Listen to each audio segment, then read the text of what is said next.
मैं इतना ही कहूंगा कि आज इंडिया अलायंस के सभी नेता यहाँ पर आए, अपनी बात रखे, इसीलिए मैं उनका सबका धन्यवाद करता हूं।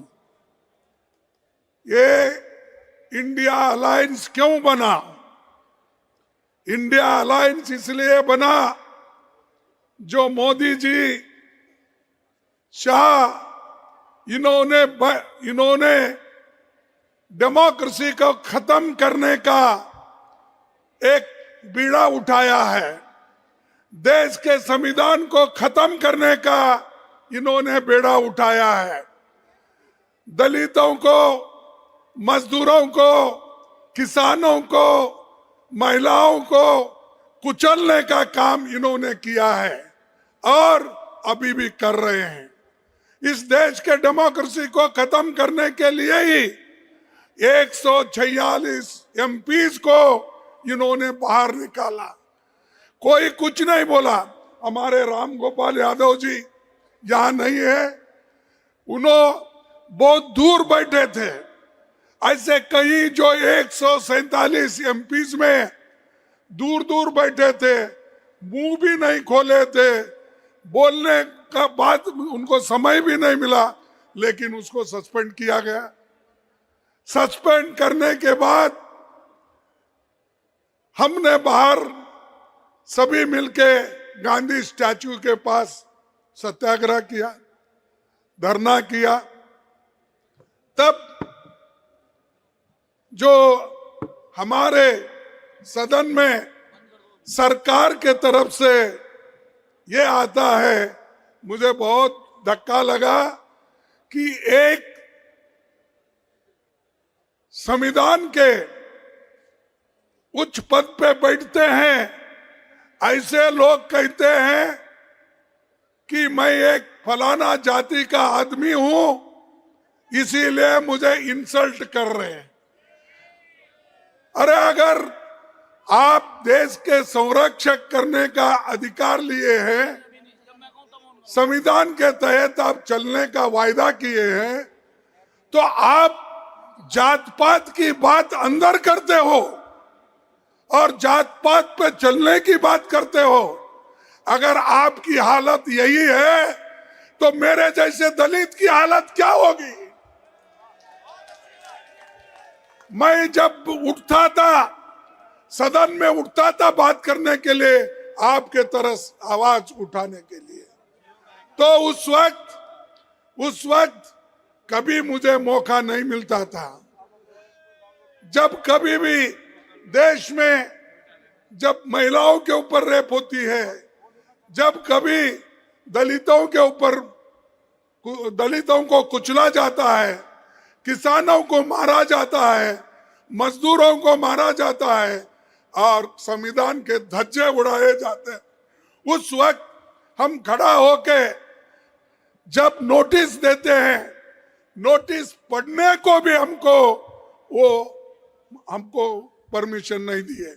तो मैं ये क्या कहूं कि ये बीजेपी के लोग, बीजेपी की सरकार एक दलित को बोलने नहीं देगा, ऐसा मैं कहूं? अरे ये तुम संविधान के पद पे बैठे हो और तुम रोते हो। अरे संविधान चलाओ, संविधान के तहत, डेमोक्रेसी के तहत सबको बात करने का हक है और वो आजादी आप छीन नहीं ले सकते। वो आजादी हमको मिली है जवाहरलाल नेहरू से, वो आजादी हमको मिली है महात्मा गांधी से, वो आजादी हमको मिली है डॉक्टर अंबेडकर से। इन्होंने तैयार करके दिया, लाखों लोग कुर्बानी करके आजादी दिलाए और आप लोग, आपके घर में कोई एक चूहा भी नहीं गया आजादी दिलाने के लिए, है गया? और वो हमको कहते हैं देश को ये बर्बाद कर रहे अपोजिशन के लोग, देश को ये लोग यहाँ पर डेमोक्रेसी नहीं चलने देते, ये कहते हैं। सबको बाहर निकाले आप, सभी एमएलए को, सभी एमपीज को आपने बाहर निकाला और सभी कानून अनअपोज्ड आपने पास कर लिया। 3 क्रिमिनल कानून ऐसे हैं, आगे आने वाले दिन में वो सारे सिटीजन्स को सताएंगे। अच्छे कानून को हम स्वागत करते हैं। किसानों के लिए भी ऐसा ही किया, मजदूरों के लिए भी ऐसे ही कानून लाए। तो इसलिए भाइयों, हमको लड़ना है और ज्यादा से ज्यादा एक होकर हमको लड़ना है। तो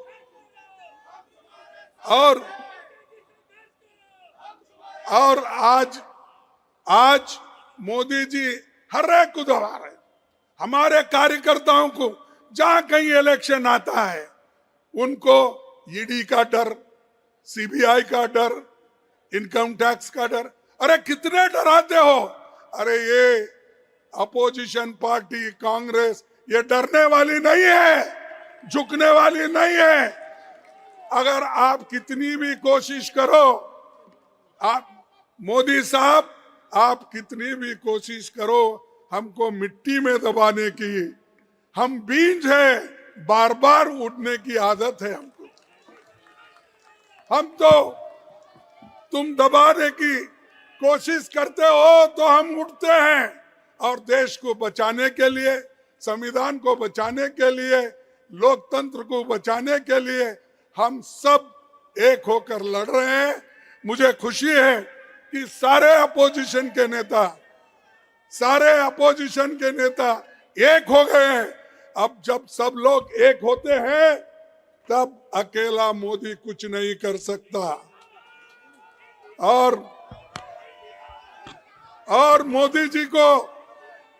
मोदी जी को इतना घमंड आया है, इलेक्शन से पहले ही कहते हैं कि 400 सीट जीतेंगे।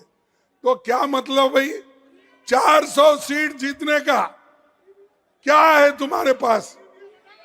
इतने पॉपुलर तो नहीं है, क्योंकि मैं देखा हूं जब कर्नाटक में आए, हर जगह फिरे, गली गली फिरे, हार के आए। तेलंगाना में गली गली फिरे, हार के आए। हिमाचल में गली गली फिरे, हार के आए। ऐसी क्या बात है? तो आप पहले ही कह रहे मैं 400 सीट लाऊंगा।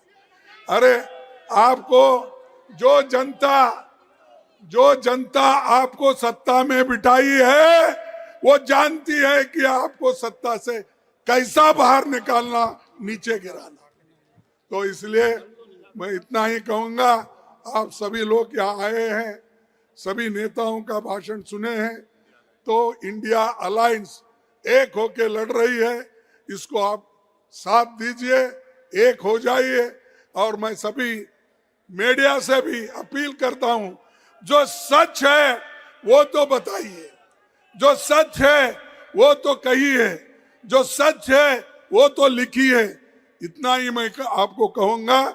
और आप सभी को, युवाओं को, और जो ये अनएम्प्लॉयमेंट का प्रॉब्लम है, जैसा राहुल जी ने कहा, और इन्फ्लेशन का कीमतें बढ़ रही है, इसके बारे में हमको ज्यादा सोचना है। उस नजर से आप देखकर एक हो जाएंगे और आगे हमको पूरा सपोर्ट करेंगे। इतना कह के मेरे भाषण को समाप्त करता हूं। जय हिंद, जय हिंद, जय हिंद, जय हिंद। धन्यवाद।